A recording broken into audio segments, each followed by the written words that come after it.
Nous avons vu précédemment comment tout ce que nous faisons, voyons ou entendons à l'ordinateur est en fait composé uniquement de 0 et de 1, l'idée étant de standardiser le tout pour bien se comprendre. Un peu comme on est tous d'accord de compter de 0 à 9 en passant par 1, 2, 3, etc. Et non pas en mettant un B ou un C au milieu, vous vous imaginez qu'on aurait du mal à se comprendre et à faire des calculs qui soient justes entre différentes personnes. C'est là que l'on peut commencer à comprendre des choses sur la programmation et notamment sur les variables et leurs types. Une variable est un élément représenté sous forme binaire évidemment que l'on peut stocker de façon temporaire dans la mémoire de l'ordinateur. La mémoire est une sorte de gros tableau rempli de transistors qui servent à retenir divers états. En somme, on crée un tableau de 0 et de 1 tout simplement, et pour cela il faut beaucoup d'organisation. Car si vous souhaitez taper un texte dans votre éditeur de texte, vous allez taper par exemple B-O-N-J-O, mais il ne faut pas que chaque caractère écrase les autres. Même chose si l'on fait une addition en utilisant un résultat précédent, une retenue ou peu importe, il nous faut en fait une certaine mémoire quelque part pour retenir des informations. Et justement, il y a beaucoup de choses que l'on souhaite retenir, comme vous pouvez vous en douter. Pour simplifier, vous pouvez donc retenir que la mémoire RAM vous permet de stocker divers types de données de façon à les retenir du moins tant que l'ordinateur est allumé. Ces données sont premièrement de types différents. Rappelez-vous que même si tout est binaire à la base, nous on souhaite savoir si c'est plutôt un caractère, ou plutôt un nombre, ou plutôt un son, etc. Ces mêmes données peuvent varier aussi, si l'on souhaite par exemple modifier un nom précédemment entré ou incrémenter une valeur donnée, c'est pour cela que la brique fondamentale de tout langage de programmation sont les variables et leurs types. En somme, en langage C, on peut explicitement demander d'enregistrer un chiffre en mémoire en disant int pour integer en anglais qui signifie nombre entier, suivi du nom qu'on choisit de donner à la variable, suivi de sa valeur après le caractère égal. Le tout se terminant par un point-virgule, le fameux point-virgule que vous verrez souvent en langage C et d'ailleurs dans d'autres langages également. Grâce à cette instruction, le système va préparer une place en mémoire et y stocker le nombre 1 en binaire, qui sera ensuite traité non pas comme un caractère ou comme un son, mais comme un nombre entier grâce au int que l'on spécifie explicitement. Le compilateur en lui-même, qui permet de rendre le tout fonctionnel, est aussi normalisé et doit comprendre correctement ce que vous voulez faire pour ne pas se tromper.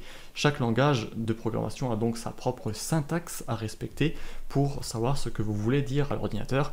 Par exemple, si vous dites de mettre un caractère mais que vous donnez un son ou une image, eh bien on ne se comprendra plus, c'est logique. Vous voyez que je parle sans arrêt de standards. La programmation est vraiment basée sur une standardisation et même l'informatique de manière générale.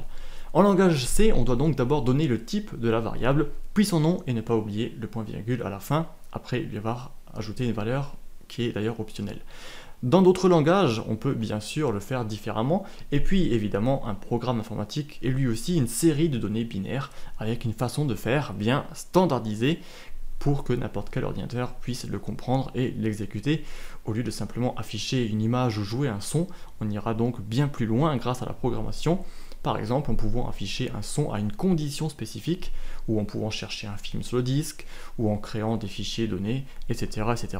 C'est vraiment ça l'avantage de la programmation. On va pouvoir demander à l'ordinateur de faire ce que l'on souhaite à tous ces composants informatiques et électroniques. De façon concrète, on peut voir n'importe quel fichier de l'ordinateur comme une série définie de 0 et de 1. Si c'est une image, on la fait commencer par un en-tête, toujours en binaire, décrivant que c'est une image, sa résolution par exemple en pixels, etc., etc., suivi des données concrètes, donc des pixels de l'image. Si c'est une vidéo, eh bien même chose, on indique par exemple la taille de la vidéo, les images par seconde, le rythme des vidéos, des images, etc., etc., et on donne bien sûr les images en question. Si c'est un fichier exécutable, là encore, on a une façon standard pour lui dire par où commencer l'exécution du code, où chercher les données, que faire, etc., etc. Mais revenons à nouveau à la base de l'informatique. Le schéma suivant récapitule la base des bases. Programmer, c'est prendre des données en entrée, par exemple deux nombres, et fournir une solution, une sortie, par exemple l'addition de ces deux nombres. Autre exemple, on cherche un numéro de téléphone d'une personne dans un annuaire. Le nom de la personne est donc la donnée que l'on fournit en entrée et le résultat c'est le numéro de la personne ou alors rien si jamais le numéro ne se trouve simplement pas dans l'annuaire. Tout peut en fait être matérialisé sous cette forme. On donne un nom de fichier à ouvrir en entrée, on reçoit son contenu en sortie, si on souhaite ouvrir un fichier, le lire. On souhaite résoudre un problème en entrée, on reçoit donc une solution, peu importe le type. Et le point très important, là encore fondamental en informatique, c'est ce qui se passe au milieu entre l'entrée et la sortie, et c'est ce qu'on appelle l'algorithme. C'est en quelque sorte la recette qui permet d'arriver au résultat à partir des données fournies en entrée, des ingrédients si vous voulez. Et le problème, mes amis, c'est que l'algorithme, eh bien l'ordinateur ne le trouve pas tout seul, ça c'est la tâche de l'être humain. C'est d'ailleurs un petit peu dommage parfois, mais c'est comme ça, et nous devons donc agir à ce niveau-là, car l'ordinateur est malgré tout un petit peu bête, il exécute mécaniquement ce qu'on lui dit de faire, et c'est comme cela que ça fonctionne, comme j'ai pu vous le dire précédemment. C'est pour cela que si vous programmez d'ailleurs un virus ou un antivirus, et bien pour l'ordinateur c'est exactement pareil, c'est un programme qu'il va exécuter mécaniquement. Un très bon exemple pour comprendre l'utilité et la façon de créer un algorithme est de prendre un vrai problème, la recherche d'un numéro de téléphone dans un annuaire. Le résultat attendu, c'est le numéro, comme je le disais précédemment, et l'entrée, c'est le nom de la personne que l'on souhaite chercher. Comment faites-vous? Eh bien, c'est assez simple, on pourrait naïvement prendre l'annuaire, l'observer page par page, les tourner une par une, et puis chercher jusqu'à ce qu'on trouve le nom en question. C'est un petit peu dommage si le nom commence par Z. On peut aussi prendre l'annuaire au milieu, et puis essayer de regarder sur quelle page se trouve le nom, et en tout cas de remonter si jamais la première lettre du nom se trouve dans la partie précédente, ou alors aller plus loin dans l'annuaire si c'est l'inverse. On pourrait tenter par exemple d'accélérer l'algorithme.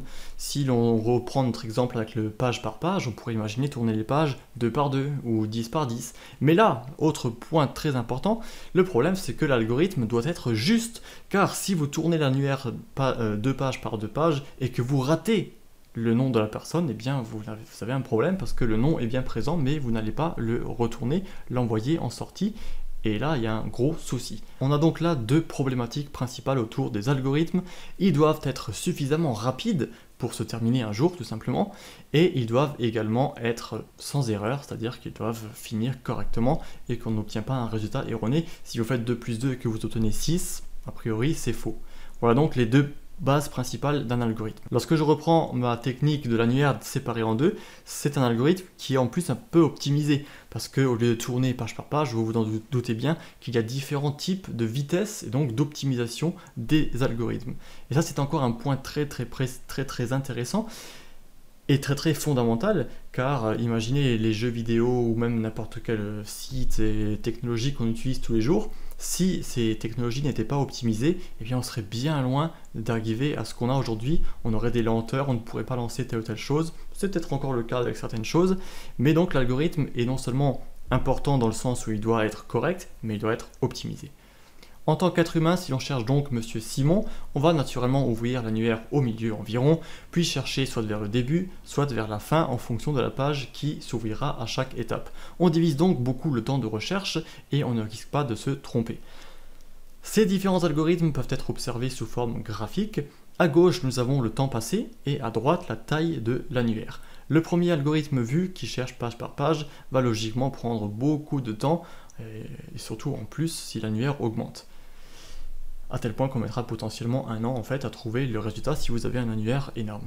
L'autre algorithme soi-disant plus optimisé que l'on a vu, avec le fait de tourner les pages 2 par 2, est lui certes plus rapide, mais il est faux car, vous vous en doutez, on peut rater la personne. Et notre dernier algorithme, quant à lui, donnerait une courbe comme celle-ci. Même si notre annuaire est bien plus gros, nous on le coupe toujours en deux, puis en deux, et en deux, etc. Et donc sa taille ne change en fait pas énormément de choses. Et donc malheureusement, trouver la solution à un problème n'est pas toujours la véritable solution. Il faut que ce soit en fait viable, faisable. Du coup, on peut matérialiser notre algorithme de la façon suivante en français. Prendre l'annuaire, l'ouvrir au milieu, chercher s'il y a le nom cherché sur les pages en question. S'il est là, eh bien obtenir le numéro tout simplement et puis terminer. Sinon, si la première lettre du nom est à une position inférieure dans l'alphabet, ouvrir au milieu de la partie de gauche. Sinon, si la première lettre du nom est à une position supérieure dans l'alphabet, ouvrir au milieu la partie de droite. Et dans les deux cas, on reprend ensuite le principe, on recherche dans la partie concernée jusqu'à arriver à un moment où l'on va soit trouver le numéro, soit lire tout l'annuaire tout simplement, et ne pas soit arriver à la fin de l'algorithme tout simplement, et donc on n'aura pas de numéro trouvé. Il faut donc évidemment rajouter ces deux cas, dont ce qu'on appelle également un cas d'arrêt. Voilà donc notre algorithme, et voilà par la même occasion d'autres structures de langage de programmation en plus de nos variables vues précédemment. On a ici des conditions avec si, sinon si et sinon. On a des booléens, ce sont des éléments qui valent soit vrai, soit faux, donc soit 1, soit 0, et oui, on retombe toujours au binaire. On a également une boucle qui permet de répéter des étapes, et on a des appels ou des instructions qui permettent de faire une action définie. Tout cela fait partie des éléments basiques applicables au langage de programmation.